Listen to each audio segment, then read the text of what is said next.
nuevamente.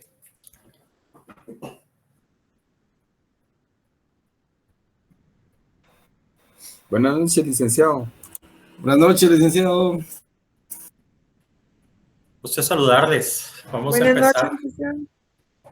Buenas noches. Vamos a empezar la cátedra del día de hoy. Como podrán visualizar, hoy ya iniciamos con el juicio ordinario laboral. Ahí el ICA Andrés me hizo favor de compartirles 3 documentos. Estos 3 documentos nos van a servir para esta etapa. Primero, vamos a visualizar lo referente a lo que es el juicio ordinario laboral, sus etapas. Pero en la presentación, en las diapositivas, tenemos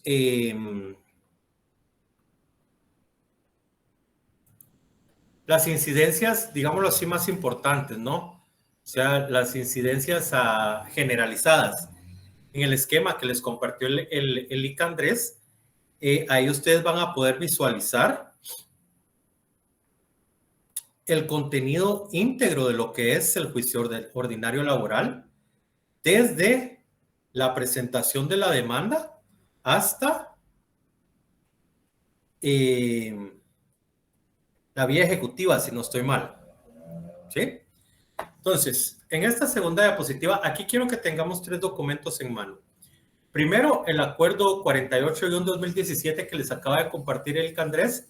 Segundo, el Código de Trabajo. Y como tercero, la ley del organismo judicial, que en esos 3 documentos es donde nos vamos a apoyar para poder ir entendiendo las etapas dentro del juicio ordinario laboral. Y como último recurso, pero ese ya solo es para lectura obligatoria, dirigida, como ustedes lo quieren llamar, es el documento que es un protocolo, prólogo, decía yo, se me había ido el proto. El protocolo de las audiencias. Ahí ustedes, con ese material de apoyo, ustedes van a entender mejor todo lo que pasa en una audiencia. Todo lo que está en ese protocolo es exactamente lo que pasa en una audiencia dentro de un juicio ordinario laboral. Entonces, no solo vamos a ver el contenido de una demanda, la primera audiencia, la segunda audiencia, sino que ustedes ya tienen ahí el material para qué es lo que pasa en esa primera audiencia. Ustedes se pueden apoyar en el protocolo, ¿sí? ¿Cuáles son los fundamentos de derecho? Vamos a tener el acuerdo 48-2017, ley del organismo judicial y el Código de Trabajo. ¿Estamos? ¿Ya estamos preparados?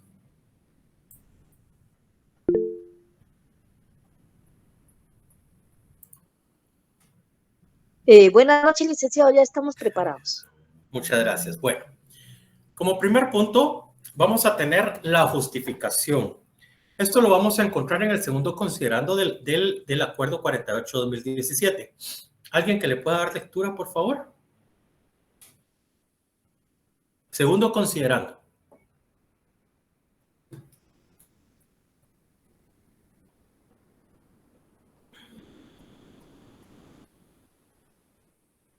Yoli, buenas noches. Que para la Gracias, buenas noches. Gracias, Lic. Que para la eficaz aplicación de las leyes de trabajo y seguridad social es necesario dotar a los jueces del ramo de normas reglamentarias a fin de expeditar la tramitación de los procesos, las cuales deberán ser desprovistas de mayores formalismos, sencillas, claras, que permitan administrar justicia pronta y cumplida. Ok, muchas gracias, Alfredo. Bueno, para orden. Dice la justificación, el segundo considerando es la justificación del por qué se deben de proporcionar este tipo de lineamientos. Y aquí es algo muy importante. Recordemos que los usuarios a Sergio, es el acuerdo 48-2017 que el IC les acaba de compartir en el grupo de la clase, para que a todos lo pudieran tener y ya estar en la misma sintonía, ¿no? De nada, Sergio. Bueno, esto es algo muy importante. Dice, deberán de ser desprovistas de mayores formalismos, ¿sí? A comparación del derecho civil o los juicios que se tramitan dentro de la vía civil, ese es meramente formalista, ¿sí? Ahí, dentro de ese tipo de procedimientos, si no se cumple a letra muerta, prácticamente está perdido, ¿sí? Ya. Aquí no. Aquí se va a desprover de formalismos. ¿Por qué? Porque recordemos quiénes van a ser los usuarios. Regularmente, ¿quiénes van a ser los usuarios? ¿Quiénes van a ser los que requieren de esta justicia? ¿Sí? Son personas de la clase trabajadora, ¿sí? Sencillas. ¿Por qué? Porque tanto el Código de Trabajo como también la demás legislación que tenga contenido o relación al derecho del trabajo indican de que la persona que se sienta afectada, ella se puede dirigir hacia el órgano a solicitar le sean reclamadas tanto prestaciones o las necesidades que ellos tengan en relación al trabajo, ¿sí? Por eso, no necesariamente como en el derecho civil, que dice que se tiene que tener el auxilio de un abogado. Aquí, el trabajador puede llegar al juzgado y el juzgado está obligado a levantar un acta para iniciar con la vía ordinaria, ¿sí? Claras. Cuando hablamos de las cuestiones, tienen que ser claras, tienen que ir sin tanta, diría yo, sin tanto adorno, que sean entendibles al oído del titular o del solicitante, ¿sí? Por eso claras que permitan administrar justicia pronta y cumplida, ¿sí? O sea, recuérdense que aquí estamos viendo un acuerdo que fue promulgado en el 2017. Pero ustedes podrían decir, bueno, pero todo eso viene, al menos este segundo considerando, viene dentro de las considerandos o dentro de la normativa que es el Código de Trabajo, efectivamente. Pero el legislador, o en este caso los jueces, porque es un acuerdo de la Corte Suprema de Justicia, consideraban que no era suficiente el tener ya las leyes en materia de trabajo, sino que también ellos tenían que reglamentar el actuar de los jueces que se dedicaran a impartir justicia en esta área. No sé si tenemos duda en la justificación, que sería, tomen nota, la justificación es el segundo considerando, pero no del Código de Trabajo, sino del Acuerdo 48-2017. O sea, que si a ustedes vienen y les preguntan, la justificación del reglamento interior de los órganos jurisdiccionales de trabajo y previsión social es el segundo considerando del Acuerdo 48-2017 de la Corte Suprema de Justicia. Ahí no se vayan a perder. Estamos hablando Acuerdo 48-2017. Recuérdense que el Código de Trabajo es un decreto. Este es un acuerdo. ¿Sí? Bueno. Ahora la pregunta es, ¿a quiénes va dirigido? Y ahí esa respuesta la encontramos en el tercer considerando del acuerdo. ¿Alguien que le pueda dar lectura, por favor? ¿Le puedo dar lectura yo? Buenas noches, licenciado. Buenas noches, José. Muchas gracias. Tercer considerando, debido a que el proceso se instaura para resolver un conflicto, arriba una solución justa y fundada en derecho. Debe ser el objetivo principal. Las partes que contienen deben comportarse con lealtad y probidad. La conducta contraria trae como consecuencia que las partes procesales no se ubiquen dentro de un plano de igualdad procesal y esté desequilibrado. Puede impedirles a algunos de ellos utilizarla plenamente sus facultades procesales. Deberá ser atendida por el juez, quien, actuando con imparcialidad, reconsiderará las actuaciones. Ok, muchas gracias, José.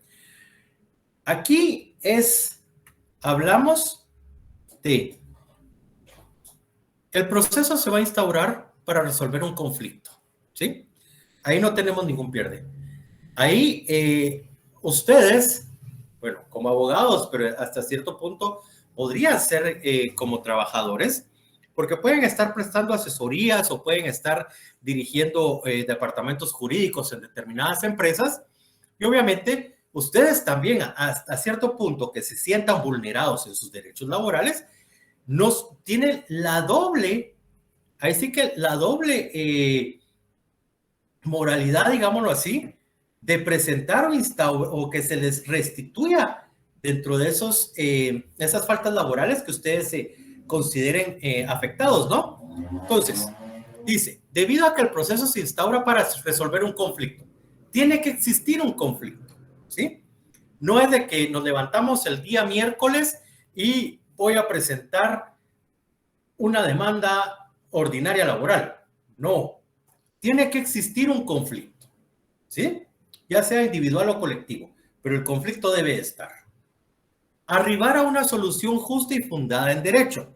O sea, cuando hablamos de arribar a una solución justa y fundada en derecho, quiere decir que los resultados que ustedes esperan va a ser lo que ustedes consideran que fue vulnerado y esto amparado en la ley, ¿sí?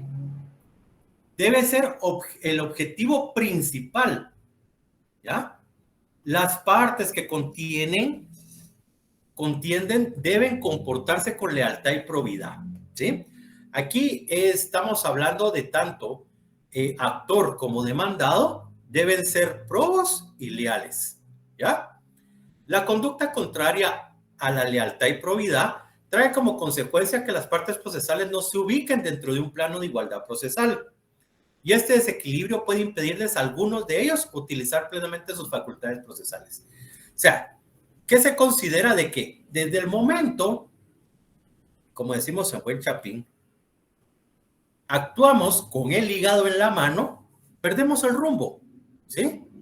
Y esa pérdida del conocimiento, hablando dentro de la materia que nos ocupa, puede instar o puede dotar de que se nos escapen determinadas acciones o hechos que a la larga van a venir a dificultar mi pretensión, ¿sí?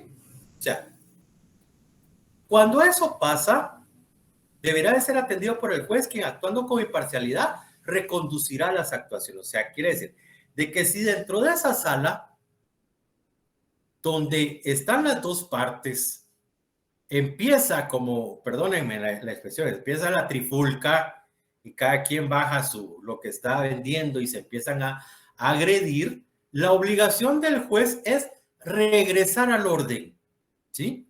Para que no se pierda primero el respeto, lealtad y la probidad, ¿sí? O sea, esas también, no solo el juez es el encargado de impartir justicia, no. O sea, el juez también va a ser el encargado de ser conciliador, pero hasta cierto punto de cuando la línea se está torciendo, regresarla a su curso, ¿sí?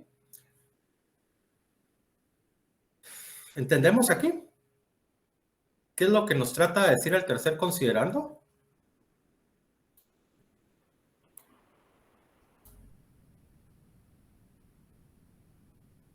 ¿Alguna duda en relación a los dos considerandos que hemos platicado?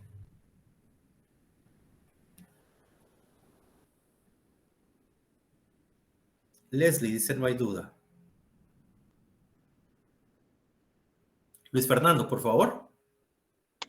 Licenciado, este considerando no se refiere a que el juez no se va a inclinar a favor de uno o del otro. No sé si estoy equivocado ahí, licenciado. No, mire pues. Este considerando, o sea, como su nombre lo dice al principio de la diapositiva, ¿a quiénes va dirigido? Se supone que el conflicto va dirigido a las personas que en realidad lo tienen, ¿sí? El juez únicamente es el encargado de impartir esa justicia. o sea, imparcial, ¿sí? Pero no solamente esa es la función del juez. Ya con el protocolo de las audiencias, ustedes se van a poder dar cuenta de la participación que tiene el juez. El juez va a tener una participación activa, pero en ningún momento se va a inclinar ni a la derecha ni a la izquierda, ¿sí? Él en el centro, ¿ya? Y es lo que nos indica este tercer considerando, porque si lo volvemos a leer detenidamente, dice, vamos a ver, permítame, ok. Debido a que el proceso se instaura para resolver un conflicto, ¿sí? Desde entradita tenemos de que no va dirigido al juez, porque el juez no tiene ningún conflicto, ¿ya? El juez, la obligación de él es resolver ese conflicto, ¿sí? Dándole a la parte que se considere afectada lo justo, fundada en derecho, ¿sí?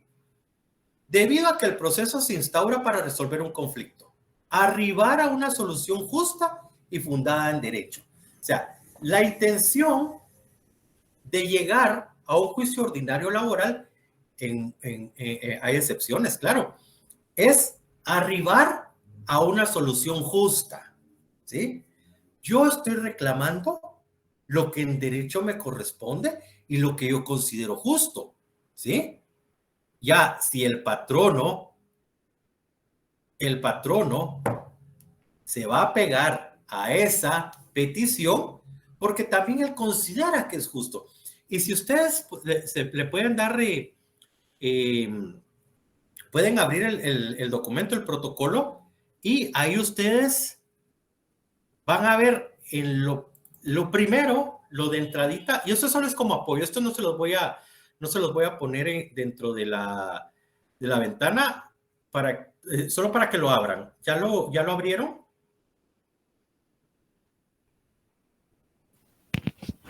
Ya, licenciado. Ok, bueno, dice, protocolo de audiencia oral en el proceso ordinario laboral. Ingreso del juzgador a la sala de audiencia. El juzgador ingresará a la sala de audiencia a la hora indicada para su inicio, procediendo a, o sea, solo para que se den cuenta quién es el que inicia, dar por iniciada la audiencia, la primera participación del juez. Indicar lugar, la fecha, el nombre del juzgado, la naturaleza de la audiencia y el número del proceso de trámite. Ahí hay un modelo de introducción. Todo eso lo dice el juez, ¿sí? Identificación de las partes. También dice, acto seguido a la introducción, el juzgador, o sea, el juez. Primera invitación a conciliar. Y era lo que les decía. El juez no únicamente va a ser el encargado de impartir justicia, ¿ya? Meramente imparcial, sino que también tiene la función de conciliador, ¿sí? Dice, podrá el juzgador invitar a las partes a conciliar antes de continuar con el desarrollo de la audiencia. Entonces, aquí regresamos a la pregunta, perdón, que nos hizo, perdón, mi retentiva está mala. Bueno, la pregunta de que si este principio no iba dirigido al juez, no. O sea, el juez es el encargado de impartir la justicia. Entonces dice, debido a que el proceso se instaura para resolver un conflicto entre dos partes, o pueden ser más partes, ¿sí? Arribar a una solución justa y fundada en derecho que debe ser el objetivo principal para alcanzar el resultado anterior. Entonces estábamos de que el trabajador lleva una pretensión, ¿sí? Que es ya sea la reinstalación o regularmente se da el pago de prestaciones. Pero puede ser que el patrón llegue y sí diga, sí, tiene razón. Y entonces el juez invita a conciliar. El patrono le pregunta al juez al patrono si lleva alguna propuesta. Entonces viene el patrón y dice, sí, honorable juzgador, nosotros reconocemos, o la empresa reconoce, él fue trabajador, sacamos ¿cómo se llaman? Las prestaciones, hicimos el cálculo y esto es lo que traemos nosotros para cancelarle al señor. Ok. ¿Es lo que pretende? Sí, señor juez, es lo que pretendo. Concilian, fin del problema. Se arribó a una solución justa, y fundada en derecho. ¿Por qué? Porque es poder facultativo del juez el llegar a esa conciliación. ¿Sí? Entonces dice, alcanzar un resultado anterior, las partes que contienden deben comportarse con lealtad y probidad. O sea, la conducta contraria trae como consecuencia que las partes procesales no se ubiquen dentro de un plano, que era lo que estábamos hablando. O sea, ya cada quien con el hígado en la mano, se pierde el rumbo del proceso y el juez es donde tiene que actuar para regresar el agua al cauce. No sé si está contestada su incógnita, compañero, que perdone, no me quedé con su nombre. Sí, muchas gracias, licenciado. Sí, mire, Luis Fernando, claro. Y no se me quedó el nombre. O sea, ahí sí que mi nombre, ¿va? Es tocayo, licenciado. Sí, claro. Mira, dice que qué pena, pero bueno. Entonces, estamos. Vamos con los principios. Regresamos, dejamos por un lado el protocolo, solo para que la introducción de qué es lo que hace el juez. El juez invita a conciliar. Si no hay conciliación, bueno, ya vamos a ver qué sigue, ¿no? Principios. Los principios dentro del reglamento interior de trabajo, perdón, no es reglamento interior de trabajo, es reglamento interior de los órganos jurisdiccionales. Esos principios los vamos a encontrar a partir del artículo número 1, que habla del ámbito de aplicación. Cuando hablamos de un ámbito de aplicación, ahí nosotros no tenemos conflicto. Sabemos exactamente el ámbito de aplicación es jurisdicción o competencia.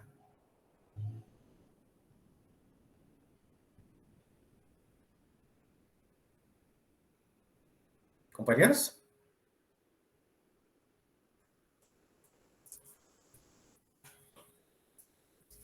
Pregunto, cuando hablamos de un ámbito de aplicación, ¿nos estamos refiriendo a la jurisdicción o a la competencia? Competencia. Competencia. Competencia. Competencia. ¿Alguien más?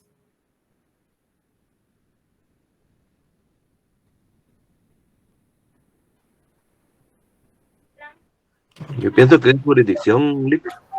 Oscar, Helen, jurisdicción. Sergio. Yo pienso que es jurisdicción, licenciado. Ok. Ligia.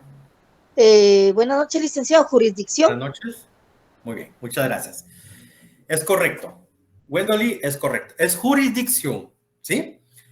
Ámbito de aplicación. Artículo 1 dice, el presente reglamento será de aplicación exclusiva en todos los órganos jurisdiccionales de la República en los que se conozcan casos en materia de derecho del trabajo y de previsión social. O sea, cuando hablamos del ámbito de aplicación, es un principio dentro de la jurisdicción, ¿sí?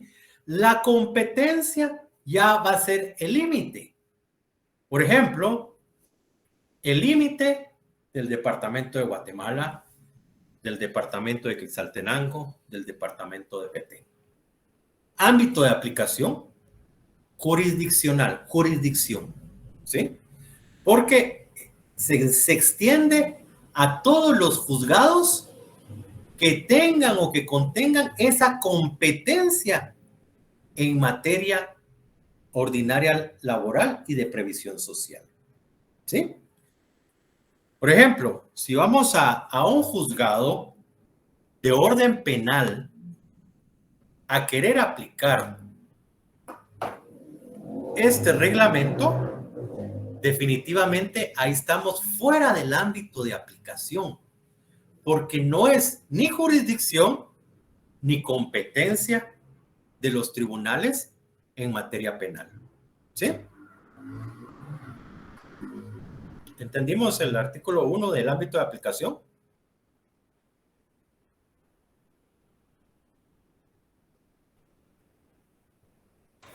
Sí, gracias. Ok.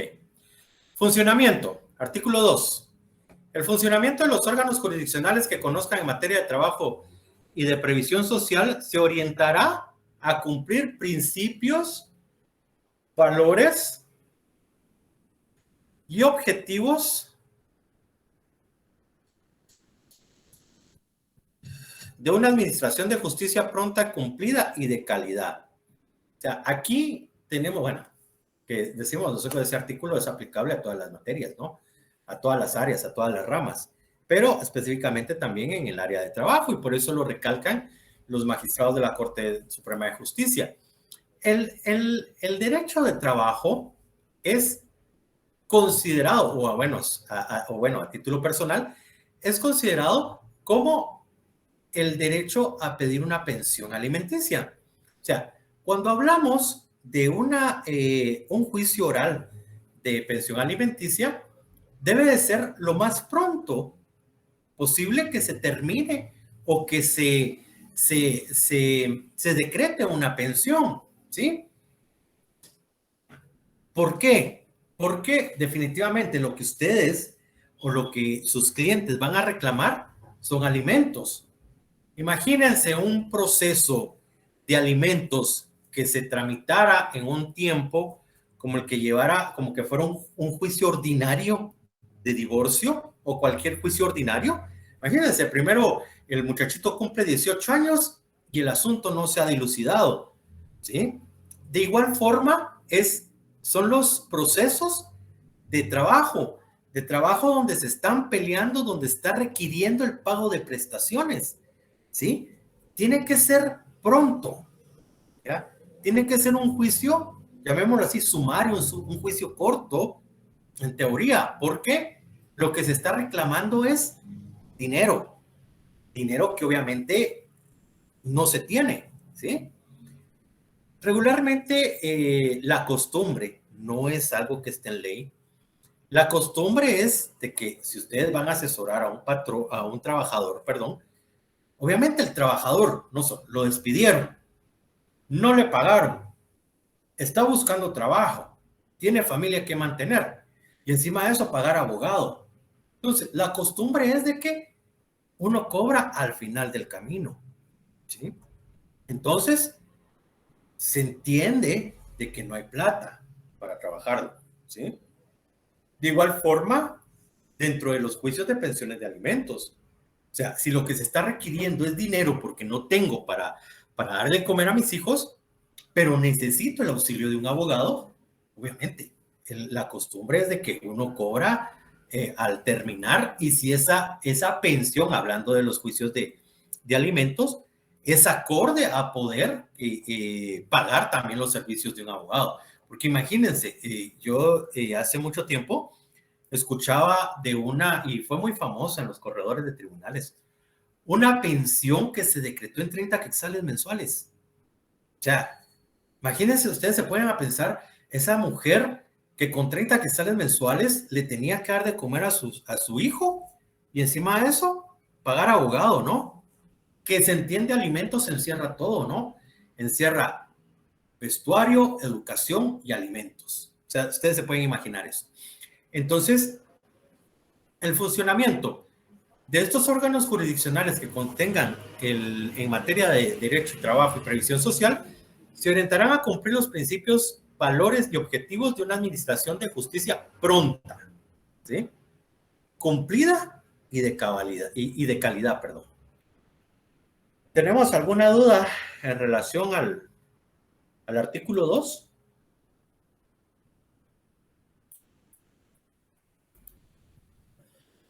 Ahorita vamos a avanzar en lo que son los artículos del Acuerdo 48-2017. La finalidad es de que ustedes tengan en sí el concepto claro de qué es estar ya dentro de un juicio ordinario laboral, ¿sí? Ustedes dirán, bueno, vamos a entrar a la práctica, vamos a entrar a contenido de demanda, excepciones, claro, sí, vamos a llegar a ese punto, pero también es justo, es necesario que ustedes entiendan y comprendan la finalidad de estos primeros artículos que contiene el Acuerdo Gubernativo 48-2017, que es el eje principal, obviamente sin dejar a un lado el Código de Trabajo, dentro del juicio ordinario laboral. Entonces, vamos a continuar con la lectura del artículo 3, que dice la gestión de calidad. La gestión del despacho judicial deberá cumplir las finalidades jurisdiccionales. Su realización incluye una atención que preserve la dignidad de los usuarios y la prestación de un servicio con altos niveles de calidad y efectividad. Esto yo considero que habla más a la infraestructura, ¿no? A la infraestructura, tanto material humano como materiales de otra índole. Ustedes, bueno, ustedes tienen idea de dónde estaban antes los tribunales de trabajo. Tribunales de Trabajo y Previsión Social se encontraban, bueno, de hecho, todos se encontraban en torre de tribunales. Ahí ustedes encontraban lo que era los tribunales de familia, los civiles, de paz civil, los tribunales de trabajo. Existían juzgados de paz penal y los de primera instancia penal. Ahí se encontraban las salas.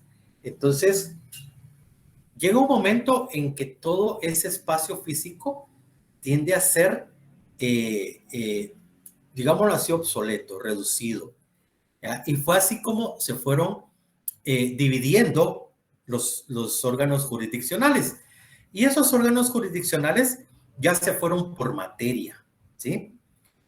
En lo que es ahora torre de tribunales, ustedes ahí van a encontrar única y exclusivamente juzgados de orden penal, ¿sí? Obviamente, también fuera de torre de tribunales, también van a encontrar juzgados de paz penal, pluripersonales de paz penal, pero están fuera y únicamente, bueno, ya vamos a llegar a la atención del personal en los juzgados. No sé quiénes tendrán acceso al IX. Es algo así la atención, ¿verdad? Pero ya vamos a llegar a ese punto. Bueno, les decía que existió la necesidad de dividir los órganos jurisdiccionales por materia, ¿sí? Y los juzgados de trabajo y previsión social se encuentran en la zona 10. Por hecho, es un edificio muy moderno, es un edificio muy amplio y la atención en la entradita es muy grata, es muy cordial, ¿sí? Ya es otra historia llegando a los órganos jurisdiccionales. Hay juzgados donde la atención es muy buena, donde en otros no tan buena, y así van en escala, ¿verdad? Pero entonces, hablaba de la realización, incluye una atención que conserve la dignidad de los usuarios, ¿sí? Ahí el trato debe ser por igual, ¿ya? Ah, es que usted es el trabajador, entonces espéreme afuera. Ah, usted es el patrono, pase adelante. No, ¿sí? O sea, la atención debe tener ese carácter igualitario. Ahí todos son iguales, todos van a llegar a exponerle a un juez, a una tercera persona, cuál es su pretensión y la otra persona del por qué sí o no se debe dar esa pretensión, ¿sí? Pues les seguía comentando, entonces se vio esa necesidad y se apartaron tribunales de materia de trabajo, tribunales de paz civil, de instancia civil y los de orden penal, e inclusive ahí por donde está Unicaer, creo que se llama ese hospital, están los juzgados de lo económico coactivo, y ahora existen otros juzgados en materia tributaria que están dentro del edificio de finanzas. Entonces ahí ustedes van a encontrar por materia. Muy bonito sería de que todo ese complejo judicial fuera, si ustedes tienen oportunidad o han tenido oportunidad de ir al complejo judicial de Quetzaltenango, ahí ustedes llegan a un punto y si miran a su lado derecho están los juzgados de familia, si miran al frente los juzgados de trabajo, si miran al otro lado los juzgados penales y más para allá los juzgados civiles. Todo, perdón, muchas gracias, sí. Entonces, ahí en el complejo judicial de Quetzaltenango lo encuentran todo en una misma manzana, digámoslo así. No que aquí, si ustedes van a litigar a lo penal, zona 1 o sus aledaños. Si tienen que ir a los laborales, zona 10. Ah, no, pero se me olvidó pasar a los civiles, regreso a zona 9. ¿Sí? Con económico coactivo, me voy casi al final de la zona 1. ¿Ya? Y si tengo que regresar a la familia, no está en un solo lugar. Los juzgados de familia, sí, se trata del edificio Lucky. Lo que es el edificio Lucky, ahí están los juzgados de familia, a excepción de las salas. La sala primera está por la Cruz Roja. No, perdón, es la sala segunda. La sala primera está en la zona 10 y, si no estoy mal, la sala tercera también. La sala tercera y por ahí, ¿sí? Entonces, todo está, obviamente, concentrado en un mismo lugar, pero está fuera de un complejo. Ahora bien, tuve una oportunidad de visitar solo el complejo judicial de familia en México. En México están todos los juzgados de familia, pero ellos están divididos por proceso. Por ejemplo, hay un juzgado que únicamente va a ver todo lo relacionado a los divorcios, ¿sí? Hay otro juzgado que va a ver todo lo relacionado a pensiones. Otro juzgado que mira única y exclusivamente lo que es en relación de adopciones. Y otro juzgado que va a ver conflictos familiares, como tal. O sea, ahí están organizados no solo en espacio físico, sino están organizados por... sí, ahí están los tribunales de femicidio. Hay unos tribunales de femicidio en lo que era el antiguo gráfico, es correcto. Ah, perdón, sí, me faltó esos juzgados de femicidio que están también en la zona 10. Bueno, entonces, en México también están así distribuidos, solo que esos juzgados están distribuidos por asunto, ¿sí? O sea, debería de ser más rápida la solución, ¿verdad?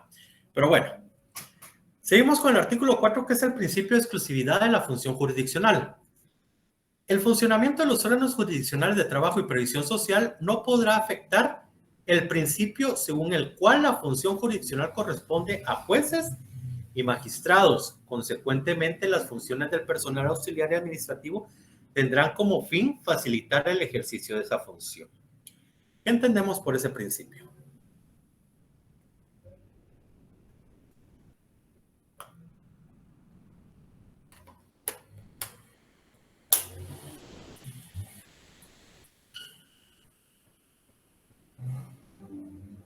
Compañeros.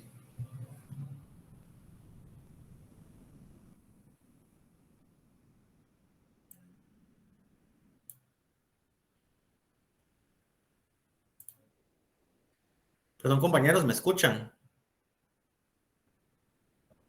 Sí, Ok. sí, licenciado.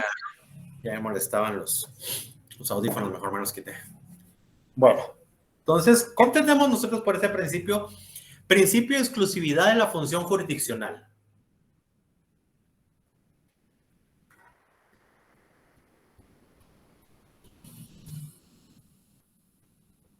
¿Que es exclusivo de los jueces, licenciado? Exclusivo de los jueces, dice Sun.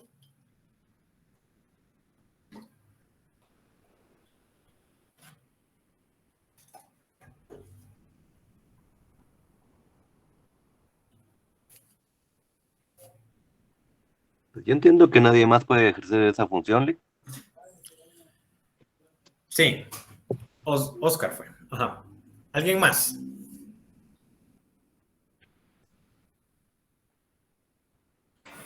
Tienen sus propias leyes, licenciado. Gracias, Rudy. Que solo los jueces especializados en materia laboral. Vamos a ver. Que solo los jueces especializados en materia laboral pueden atender esos asuntos. Que cada juez tiene su propia jurisdicción en relación a la materia. Muchas gracias. Bueno, de todo lo que ustedes expusieron, sí tiene algo de cierto, ¿sí?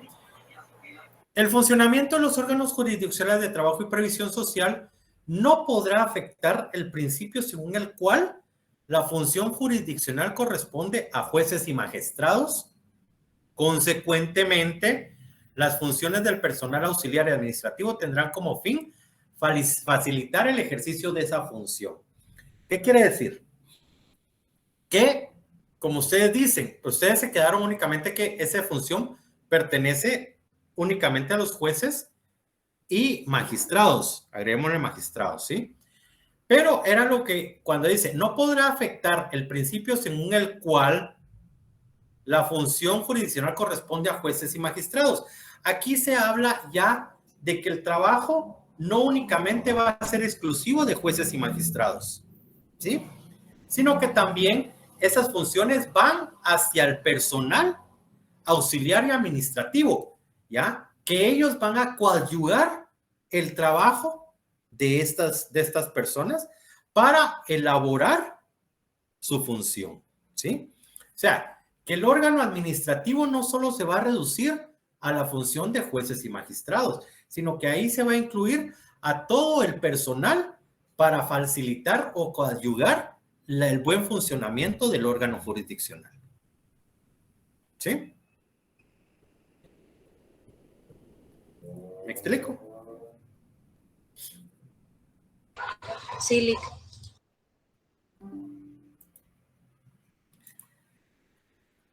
Yo los escucho muy apagados, que no fueron buenas noticias sus notas. No, Lic. ¿No? Solo. Es que hay frío, Lic. Notarial muy, Sí, muy ¿saben que eso sí es muy cierto?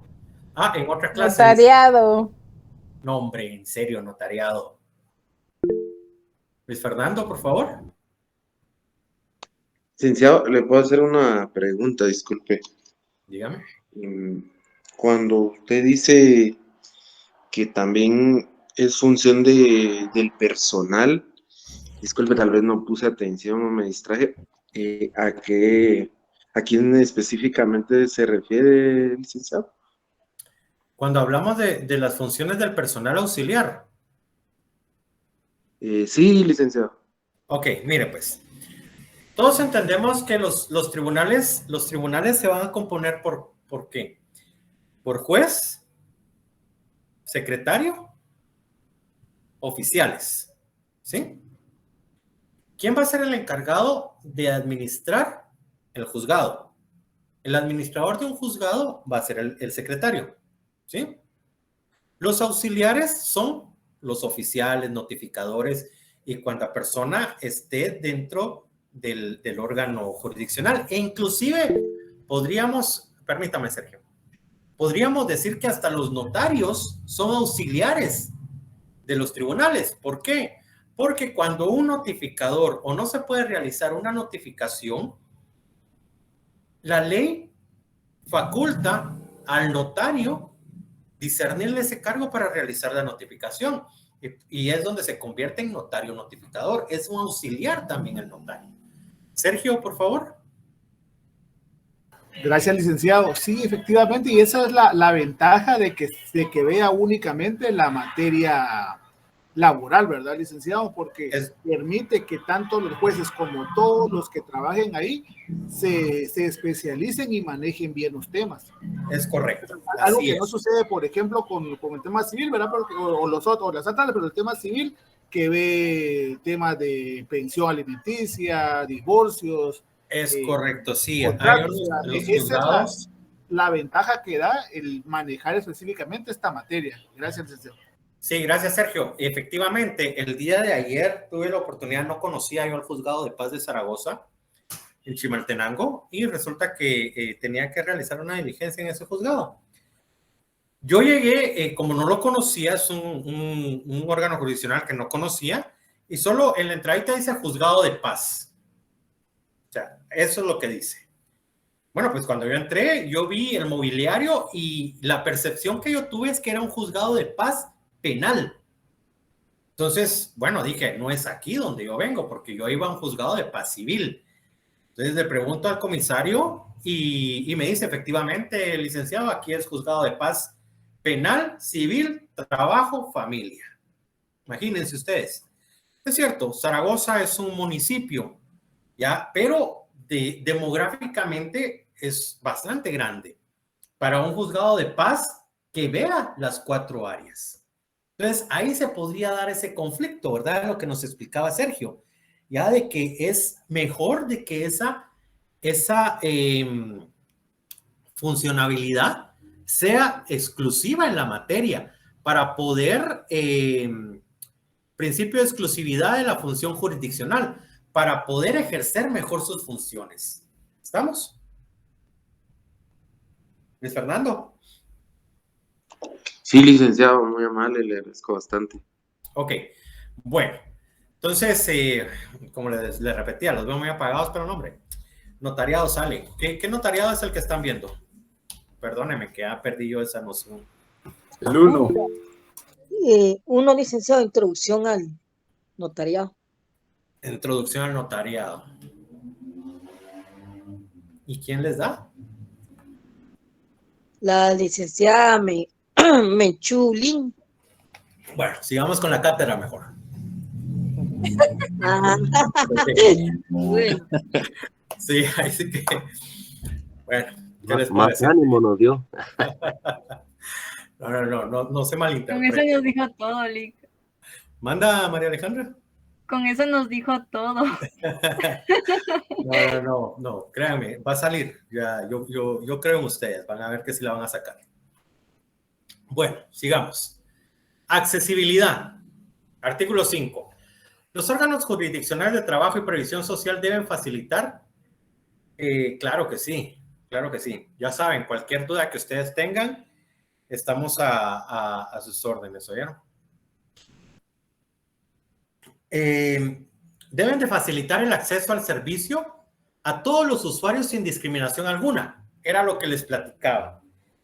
No porque usted es el trabajador y definitivamente mire, no quiero que malinterpreten mis palabras, pero para entender este artículo. O sea, hay personas de que definitivamente necesitan este servicio, pero visten con ropa de trabajo de campo, ¿sí? Y llegan los patronos muy emperifollados, ¿no? Entonces, aquí no se tiene que discriminar por el estatus social o la clase social, ¿no? Ahí son dos personas totalmente iguales, con derechos y obligaciones, ¿sí? Por eso dice, los órganos jurisdiccionales de trabajo y previsión social deben facilitar el acceso al servicio a todos los usuarios sin discriminación alguna. ¿Sí? Entonces, el artículo 5 creo que está más que explicado. Poco formalista. Ustedes van a decir, bueno, todo esto ya lo vimos en los principios, pero recuérdense que los principios no están dentro del código a flor de piel, ¿no? O sea, los principios ustedes los conocen porque ya los han estudiado, pero en sí, que el artículo tal es el principio de celeridad, no, ya los conocemos, claro que sí, ya. Poco formalista, toda tramitación de los diversos juicios de trabajo y previsión social se deberá realizar por medio de actos procesales claros, sencillos y desprovistos de mayores formalismos. Ahí sabemos que el derecho del trabajo es poco formalista. Serialidad, que entre menos audiencias se avance lo más dentro del proceso, ¿sí? Atendiendo la disponibilidad del elemento humano, la carga de trabajo imperante en cada uno, porque recuérdense que también mucha gente que necesita de este servicio viene de muy lejos, ¿sí? Donde tienen que salir de madrugada para poder estar a la hora de la audiencia. Entonces, la celeridad como tal, ustedes pueden venir y ya fundamentar ese principio de celeridad. Venir y decirle, señor juez, de acuerdo, de conformidad con lo que establece el artículo 7 del acuerdo 48-2017, que habla de la celeridad, atendiendo a que mi cliente viene de muy lejos, de que en esta audiencia se avance lo más que se pueda. ¿Sí? Entonces, ustedes ya tienen ese fundamento de esos principios. ¿Estamos hasta aquí claros? Sí, Lick. Sí, gracias. Seguimos. Inmediación, oralidad, gratuidad y publicidad. Todo eso creo que lo tenemos claro. Cuando hablamos de la inmediación, ¿a qué nos referimos? Que es algo inmediato. Inmediación, que tiene que estar a cargo de un juez, ¿sí? Oralidad.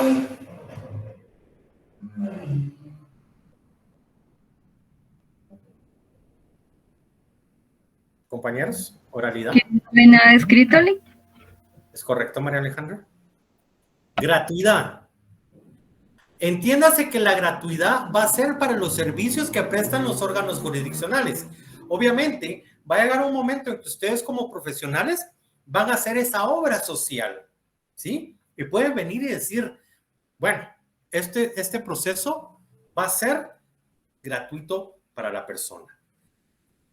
Obviamente dirán ustedes, bueno, pero no puedo hacer eso porque yo de esto voy a vivir. Sí, pero créanme. Y eso es muy cierto. Que cuando ustedes ofrecen su trabajo a alguien que en realidad lo necesita, ¿sí? Al menor costo o sin costo alguno, créanme que la persona que viene atrás, a ese ustedes le van a cobrar hasta el modo de andar. Créanme, pasa. No es porque ustedes me estén preguntando, pero en la oficina llevo 3 casos que yo les llamo casos gratuitos, porque no estoy cobrando nada. Ya, pero créanme que eso me ha provisto a mí de bendiciones. Entonces, cuando hablamos aquí de gratuidad, se refiere a los órganos jurisdiccionales. Los órganos jurisdiccionales por todos esos actos no van a cobrar ni un solo centavo. Obviamente, el abogado sí va a cobrar.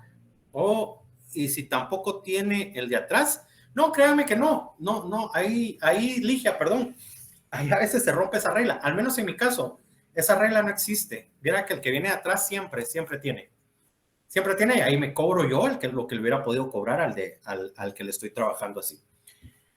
Y van a ver, y se van a recordar ustedes de este día. Entonces, la gratuidad se refiere a los servicios que prestan los órganos jurisdiccionales, ¿ya? Y la publicidad, entiéndase. Cuando ustedes vienen y les dicen, sí, pero es que necesito ver el expediente. ¿Es parte dentro del proceso? No, pero dicen que los procesos son públicos. Ojo, son públicos para las partes, ¿sí?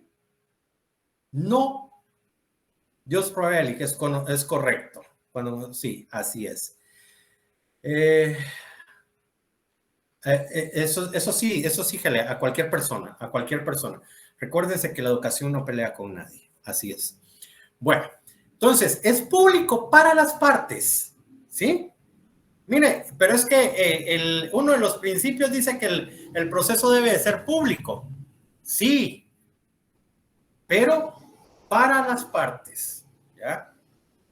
A menos de que ustedes, no me van a dejar mentir, uno dentro de la carrera les mandan y les dicen, mire, vaya a haber determinado proceso para que ustedes empiecen a ver de cómo se compone determinados procesos. Entonces, lo que uno llegaba a hacer, al menos en mi caso, llegaba a pedir procesos fenecidos, ¿sí?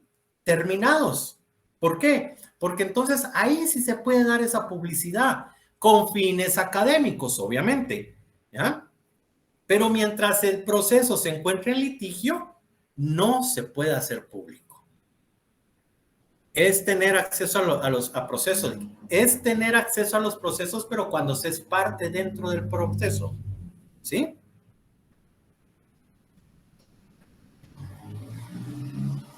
¿Comprendimos qué es inmediación, oralidad, gratuidad y publicidad? Sí, Lick.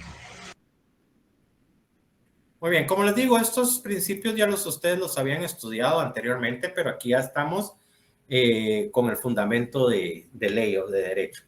Buena fe y lealtad procesal. Ya me recuerdo que con ustedes platicamos qué entendemos por buena fe. El actuar de buena fe es el realizar actos que no hagan caer a la otra parte en desigualdad, ¿sí? El uso desmedido, fraudulento o abusivo de los medios de defensa judicial provoca una actitud contraria a la lealtad procesal. Esto, si a criterio del juez o magistrado presidente se materializa por la acción de los abogados, se tomarán las medidas. Perdón, María Alejandra. Perdón, Lick, dije el micrófono activado. No, no tenga pena, yo dije, ¿y a dónde se va? Perdón, Lick. No tenga pena. No tenga pena, María Alejandra, lo que pasa es que sí me asustó, pero bueno. Entonces dice, se tomarán las medidas pertinentes de conformidad con el Código de Ética Profesional del Colegio de Abogados y Notarios. Aquí tienen que tener, sí, José, ya la va a dejar el bus, o sea, ¿cómo olvidar esas noches de salir corriendo, no? Bueno, aquí también tenemos que ver que definitivamente no nos podemos limitar a que porque se va a tomar como una falta de lealtad el presentar recursos. No. Si definitivamente nosotros consideramos que la resolución contraviene la pretensión de nuestro cliente, la ley nos faculta a presentar los recursos que consideremos nosotros necesarios, ¿sí?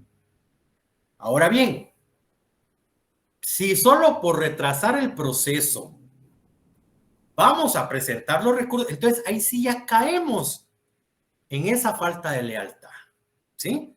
Porque estamos usando la etapa recursiva o los recursos para retrasar y no para corregir ese agravio que se le causa a nuestro cliente, ¿sí? En caso de ser funcionarios públicos en el ejercicio de sus funciones, qué bien cómo dan la clase ustedes, licenciado. Muchas gracias, Ligia. Que actúen de una forma indebida, se comunicará también al régimen disciplinario respectivo. Ahí también tenemos que tomar algo en consideración. La carga de trabajo de los órganos jurisdiccionales, ¿sí? Yo conocí a un profesional donde a él ya cuando llegaba a los tribunales, a él le decían, bueno, ya viene el abogado tal, hay que tener listos los procesos. ¿Por qué? Porque definitivamente él no tenía esa conciencia de que los órganos jurisdiccionales no son exclusivos, ¿sí? Sino que también hay más personas esperando una resolución judicial. Pero entonces este profesional llegaba y decía, bueno, no está, me voy al régimen a presentar mi queja. Entonces ya todo mundo en tribunales decía, bueno, si no teníamos las resoluciones o no tenían las resoluciones, ya sabían que iban a tener una queja en el régimen. Y eso tampoco es bueno. ¿Por qué? Porque tenemos que atender también, somos humanos y sabemos que nos debemos a nuestro cliente, sí, pero no solo asuntos de nuestro cliente van a ver en los órganos jurisdiccionales, ¿sí? Entonces también es de considerar, si ustedes piensan de que sí existe una mora sin justificación, obviamente, ahí sí nosotros vamos a presentar una queja al régimen. Pero si en realidad consideramos que el proceso, entre comillas, va avanzando, ¿por qué hacerlo? Recuérdense que el profesional no es que se deba a los órganos jurisdiccionales, sino que se aplica aquel dicho de ¿por qué ponernos a pelear con el cocinero? Si es quien nos va a dar de comer, ¿ya? Entonces, tener eso en mente, ¿ya? Uno, los recursos se van a utilizar únicamente con la necesidad de resolver los agravios a mi cliente y no por retrasar un proceso, ¿ya? Y las quejas en el régimen disciplinario las vamos a presentar cuando en realidad los atrasos o el actuar sea injustificado, ¿sí? Un consejo muy personal, ¿ya? Bueno, continuemos. Perdón, buena fe y lealtad procesal, no, perdón, así. Buena fe y lealtad procesal, ¿está claro? Sí, Lic. Ok. Del artículo 10 en adelante, bueno, estábamos viendo los principios, que eran del 1 al 9. A partir del artículo 10 ya vemos la función administrativa del órgano jurisdiccional, o sea, organización general. Función administrativa. El despacho judicial se organiza para garantizar estándares de alta calidad en la gestión y eficiencia del servicio judicial. El cumplimiento de las funciones administrativas del despacho judicial corresponden al secretario. Era lo que hablábamos, auxiliar y administrativo. Es el secretario que debe realizar en forma subordinada al presidente del tribunal o al juez en su caso. ¿Sí? ¿Alguna duda en relación a la función administrativa del órgano jurisdiccional?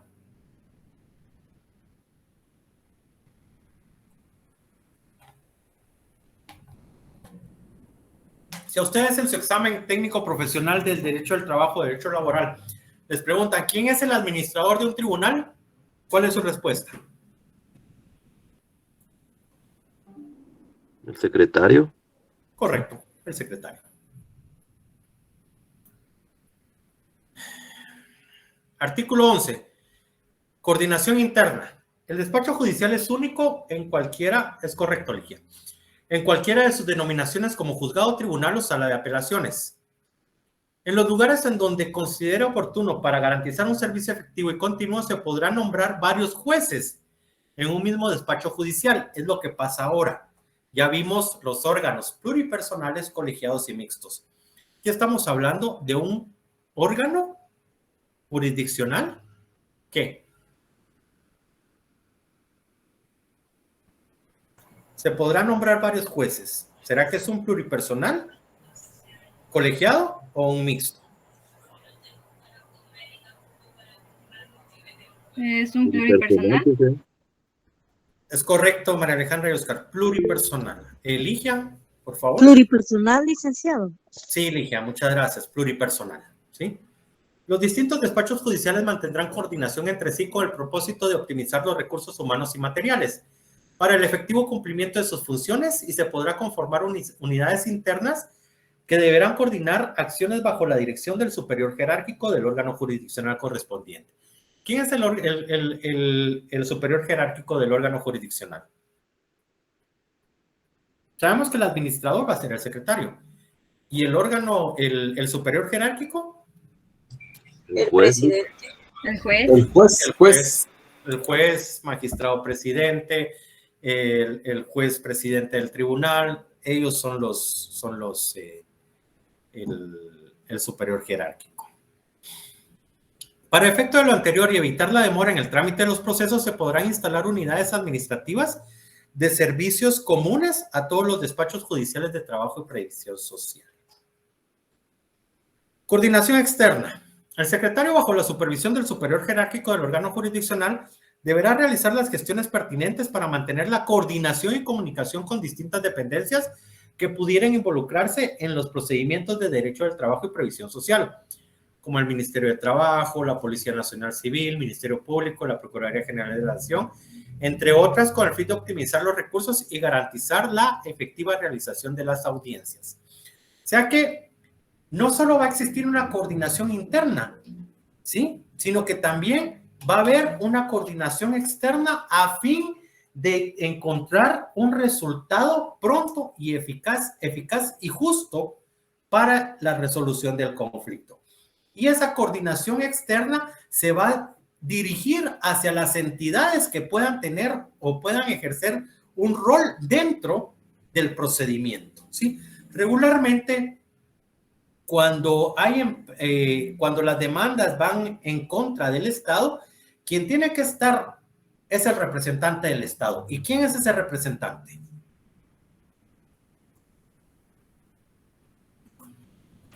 El procurador de la nación, licenciado. Es correcto. Rodi, Ligia. La PGN. Es correcto. Gracias. El Procurador General de la Nación, ¿sí? Pero también se combina a que esté presente la Inspección General de Trabajo. ¿Por qué? Ligia. porque es la que va a estar presente para escuchar a ambas partes. Sí, va a estar presente, pero recuérdese también, Ligia, de que es ahí donde se inicia el procedimiento, ¿sí? Obviamente, el procedimiento ordinario laboral puede tener una fase administrativa o simplemente la fase judicial, ¿sí? Pero muchas personas optan por ir primero a la fase administrativa. ¿Por qué? Porque en la fase administrativa es donde yo interpongo la denuncia, no demanda. Recuérdense que es algo muy distinto. Denuncia y demanda, ¿sí? La denuncia, donde efectivamente a mí me despidieron injustificadamente y no me pagaron mis prestaciones, ¿sí? Entonces, se le combina participación a la Procuraduría, a la Inspección General de Trabajo, porque en teoría ahí es donde se inicia el conflicto. Si no se soluciona ahí el conflicto, entonces ya nos vamos a la vía judicial. Pero puede ser que ahí el patrono llegue y diga, mire, esto es porque también hay una etapa conciliatoria. Y el inspector de trabajo les dice, mire, esto es lo que pretende el señor Juan Pérez. Entonces viene el patrono y dice, bueno, esto es lo que salió, sí, el cálculo es exactamente lo mismo que hizo mi contador, entonces aquí traigo los cheques. Se levanta el acta administrativa y fin del problema, ¿sí? Ahora bien, mire, fíjese que él quiere 500, no, yo traigo 400, ¿lo acepta? No, no lo acepto. Bueno, no se llegó a conciliación, continúese con el trámite. Se termina, se da por agotada la vía administrativa y nos vamos a la vía judicial, ¿sí? O puede ser que el patrón, el trabajador diga, pues son 400, partamos la mitad, la diferencia, 450, no, 400, bueno, con tal de salir e irme, acepto los 400, ¿sí? Entonces, también se le combina participación a esa inspección, porque regularmente ahí es donde se origina esa etapa, ¿sí? Entonces, ahora cuando hablamos de la Policía Nacional Civil y el Ministerio Público es porque se den otras incidencias donde definitivamente se requiera no presencia, sino que definitivamente que esos asuntos puedan ir a terminar a esas instancias. ¿Comprendimos ahí?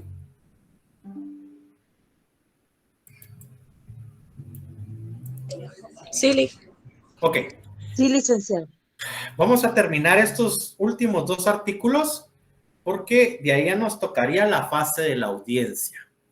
Entonces, descansamos, solo miramos estos 2 artículos, descansamos y cuando tenga oportunidad, denle una leída al protocolo para que cuando entremos a la fase de audiencias, ustedes ya tengan en mente esa película, ¿verdad?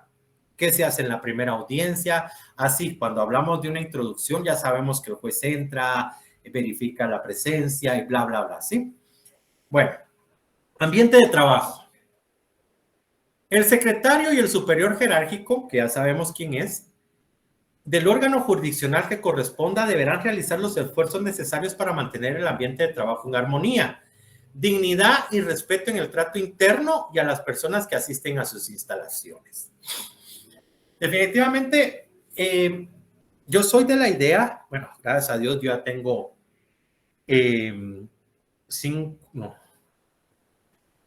8 años de trabajar por mi cuenta. Ya se me olvidó qué es estar dentro de un ambiente de trabajo. Pero cuando uno está dependiente de una jornada de trabajo, tiene que tener en consideración de que pasa la mayor parte del día dentro de ese lugar, ¿sí? Entonces, es muy importante ese ambiente laboral, porque así es como se van a desempeñar ustedes en sus actividades. Imagínense aquel que diga, no quiero ir a trabajar, ya no quiero estar ahí, ¿sí? Entonces, ustedes se pueden imaginar, ¿cómo se va a desempeñar esa persona que no quiere estar ahí? Definitivamente mal. Desgraciadamente, por los tiempos en que estamos viviendo, muchos y no es, ahí sí que no es mentira, muchos ya van por esa necesidad, sí, y otros que van de mala gana, ¿verdad? Pero otros que sí, efectivamente, no se sienten bien, no están conformes, pero por la misma necesidad tienen que estar dentro de eso. Sí, Rudy, y no hacen bien su trabajo, y no porque no quieran, no porque no sean capaces, sino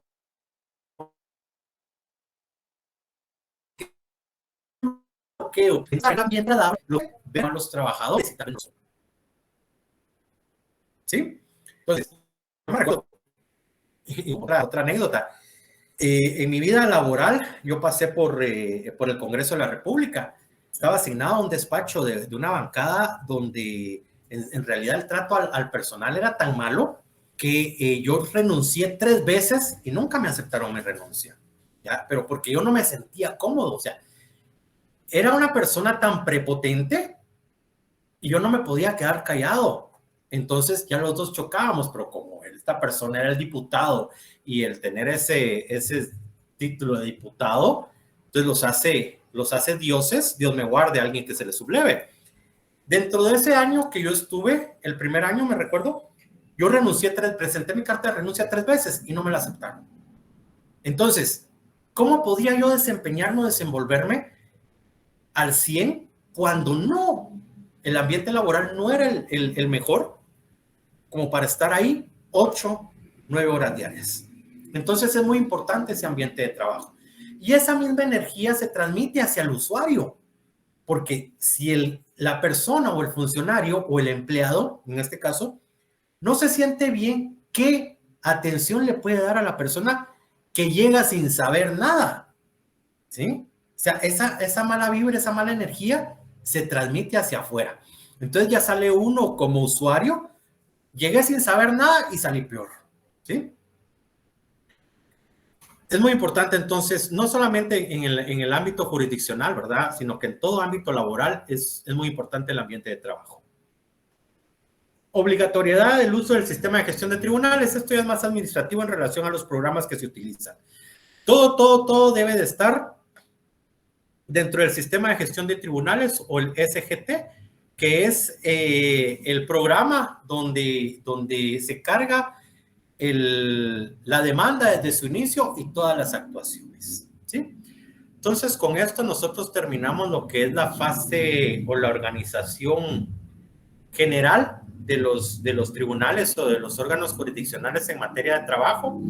Ya para la próxima clase entramos de lleno a lo que son las audiencias y las incidencias del juicio ordinario como tal.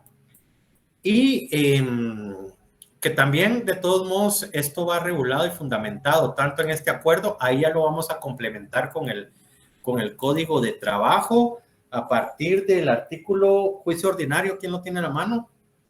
No sé si es 321.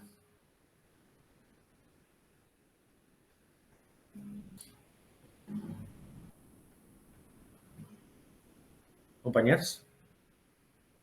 Sí, Lick, ahí comienza. 321, ¿verdad? Gracias, Krili. Entonces, para la próxima clase, yo me imagino que ya va a estar el Julián. Ya les compartimos el material para que ustedes le den una leidita. Y con código en mano, con acuerdo gubernativo, con esquema también en mano, para que ustedes ya tengan la idea de lo que es en sí el juicio ordinario laboral. Compañeros, como les repito, siempre para mí es un gusto platicar con ustedes y espero estar en una próxima compartiendo. Gracias por el material. Gracias, licenciado. Feliz noche.